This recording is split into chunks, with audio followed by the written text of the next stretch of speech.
Shalom, brothers and sisters. This is the shortest video that I've ever made. I'm talking about the shortest video. This is Brother Brandon Judah McDuffie, representing the Solid Foundation International Ministries, S.F.I.M.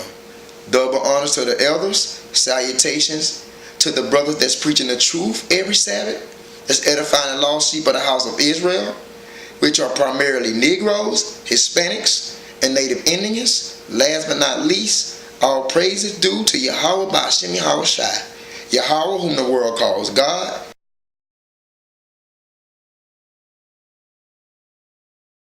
Yahweh Shai, whom the world ignorantly calls Jesus Christ.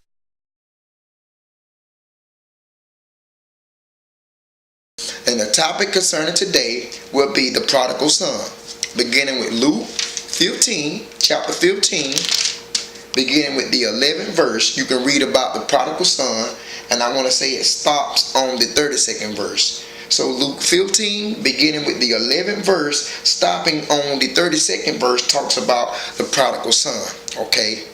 And for many years, pastors, deacons, members of the church, they have not been able to break this down correctly.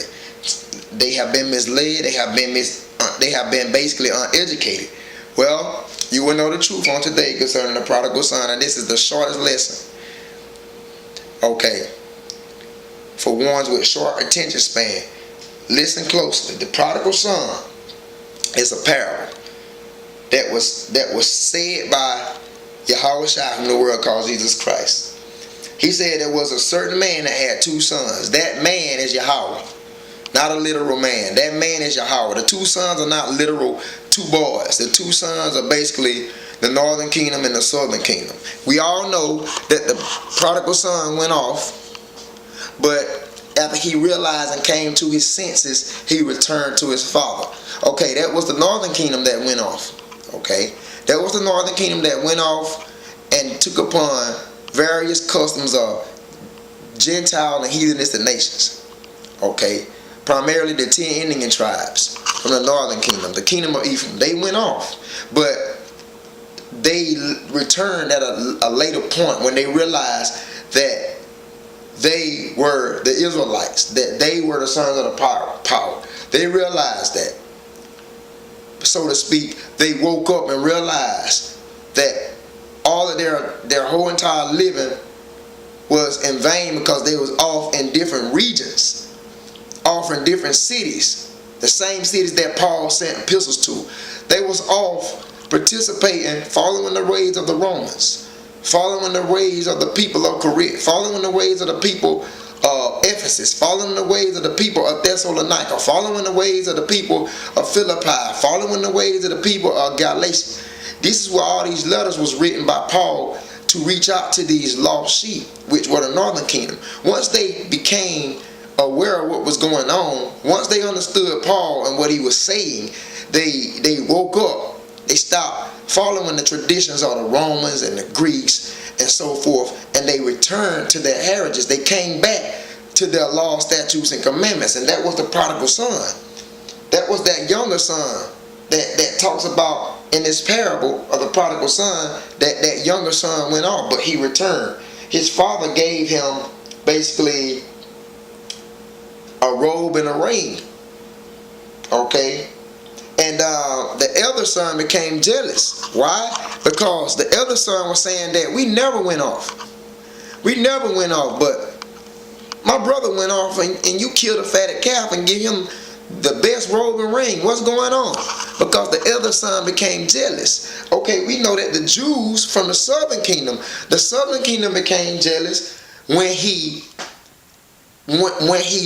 once gave the northern kingdom the opportunity to be reconciled. The southern kingdom became jealous. The southern kingdom, which are the Jews, became jealous of the northern kingdom, which were calling themselves Gentiles at the time, when he grafted them back in.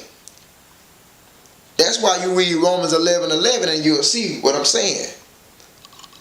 He gave salvation to the Gentile to provoke the Jews to jealousy. He gave salvation to the northern kingdom Israelites, again, to provoke the Jews to jealousy. because the Jews didn't appreciate the salvation that was given unto them. They didn't believe. So it was set up for the northern kingdom to go off and come back, so they can be one fold again. That's what it's talking about, man. All right? So that's that young son that went off, the northern kingdom. That son that became jealous is the southern kingdom, y'all. All right? That's basically what the prodigal son is talking about, man. And like I said, I'm not able to do a full breakdown for the sake of time. But that's what it's talking about. That's why he stated in the 32nd verse out of Luke 15, he said that it was meet that we should make merry and be glad, for this is thy brother that was dead, and he is alive again. He was lost and is found. Yeah, because they was lost by taking upon heathenistic customs and traditions. They didn't know who they were.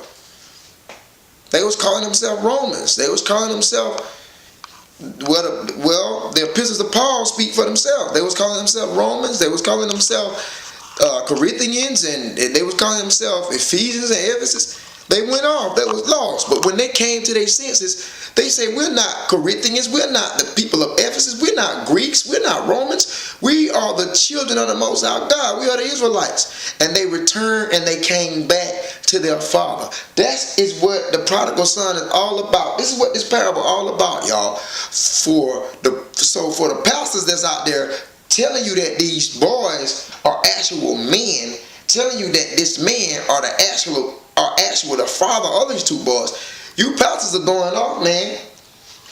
Okay, so I hope much was said, and I just want to do a brief breakdown because I told you this is the shortest video that I ever done. And see you in the next video. Shalom.